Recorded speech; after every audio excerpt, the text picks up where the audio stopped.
Good afternoon. Thank you for tuning in. This is Leela from Miss Leela Pink Journey.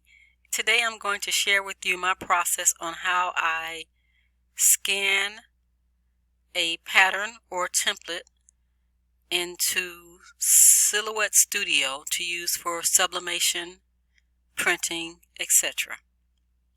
So the first thing I do is I go over to my scanner, which is actually a printer. I'm going to delete that and start from scratch.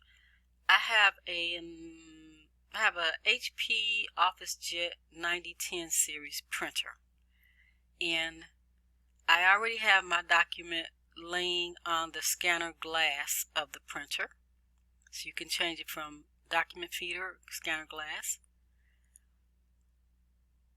I don't change the color, I don't change the paper size, but I do change from photo to document for this process. And you can probably use photo, but this is how I do it. And I've been asked a few times on how I get this process going, and this is how I get it going. I think as you play with your own PC and your own printer and scanner, you'll come up with your own ways to do it. I keep the DPI at 300 resolution, but I think you can change it to whatever you'd like to change it to. I'm going to click on scan. I have two documents on the screen. If I didn't, I could have clicked detect edges and it would have detected the edges of the two items that I'm scanning. So I have these two face mask templates that I'm scanning, and I'm going to rename them so that I can find them later.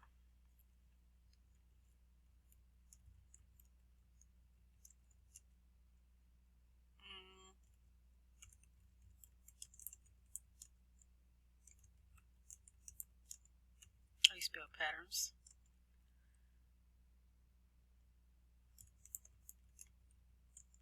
These are large and small sizes. And I changed mine to PDF just because it helps for me to keep the size so it doesn't resize my actual scan. I'm going to click save, and I'm going to save it into this folder where I can find it. Click OK because it has been saved to that folder. I can click out of that box. Now I have opened Silhouette Studio software, and I am going to drag over the actual scanned item. Go to the file and find the one that I just scanned. It may be this one. Let's pull it over. I just drag my items over into the software, Silhouette software. Just drag it out. Use my mouse. I hold down my mouse and I hold on the left click portion of it, and I just drag it over into the software. And I know there's a couple other ways you can do that. That's how I do it. I go over to this open trace panel icon, select the trace area, the trace by color, and then I can click right into the black area there because I want to trace out all of that. I can click on all areas here and use the tolerance to bring it up and down. I'll bring it back down again. You see the speckles there? I don't want to trace out just speckles. I like to trace it as solid as possible. And that's why I bring the tolerance up and down using my mouse pad also, but you can also use this the arrow up and down arrow keys. But I try to get as many of the speckles out as possible so that I can get a clean trace. And then I click trace and detach.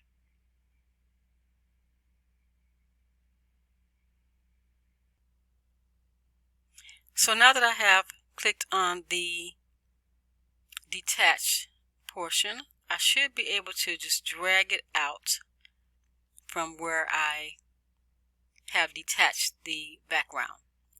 the dark area. I can also go up to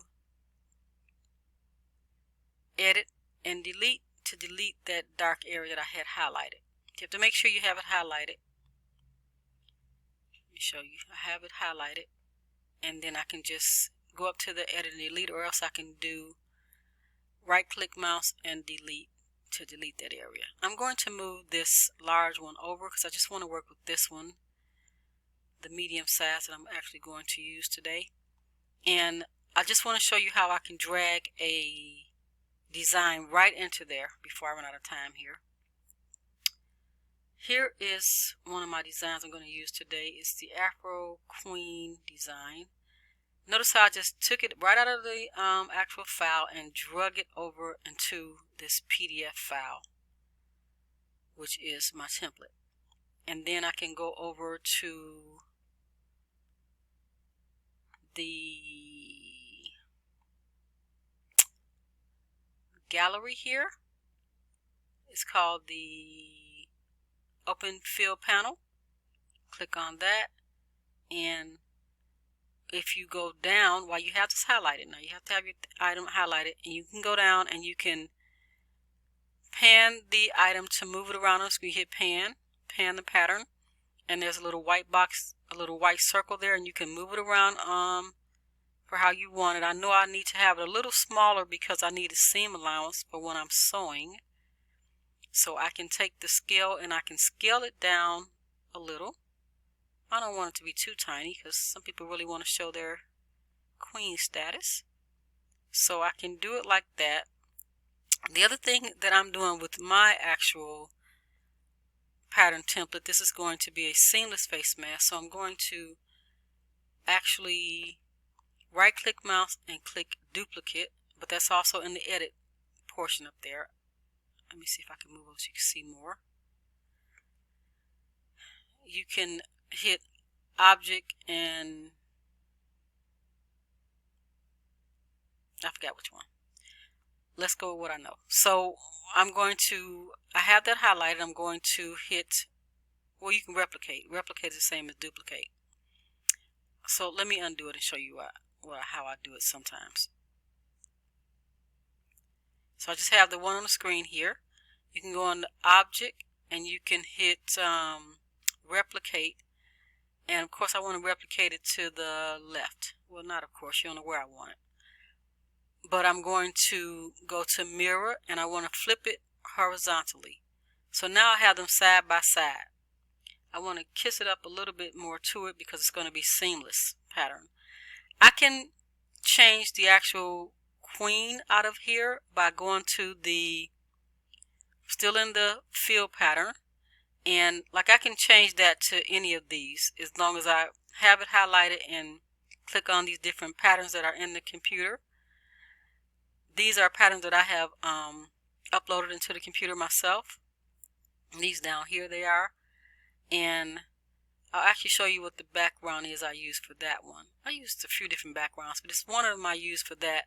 And let me tell you how I got it looking the way that it looks there. So that's that background. From there, you take the scale and you scale it up and down.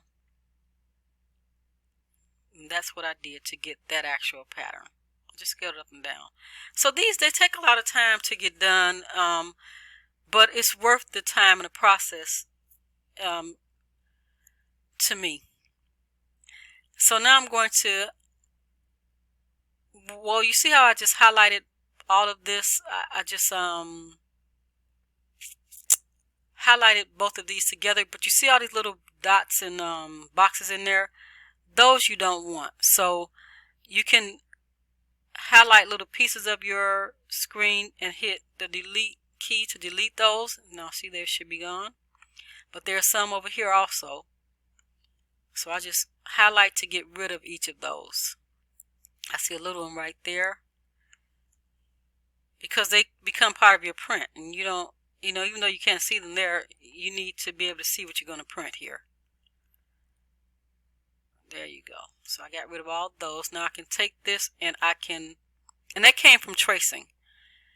So I can take this and I can group it. Right click mouse, group, or else you can go up here to object and group. And I don't know if you just saw it, so let me go to ungroup because I want to show you something. See, I don't know if you can see where when I grouped this pattern kind of flipped a little bit. Let me undo that. So I don't want that to happen, so you can actually click on that and click the, let's see which one it is. You can click convert to path under object, convert to path, and that should stop it from flipping. Let me group it again. My right click mouse and group, and see that now it didn't group. So now that's ready for me to send to my printer. Let me save this. That is ready to go to my printer, and I will have me a face mask all ready to go. I'm going to show you earrings next. Thank you so much for tuning in. Please stop by and watch more of my videos, and please like and subscribe. Thank you.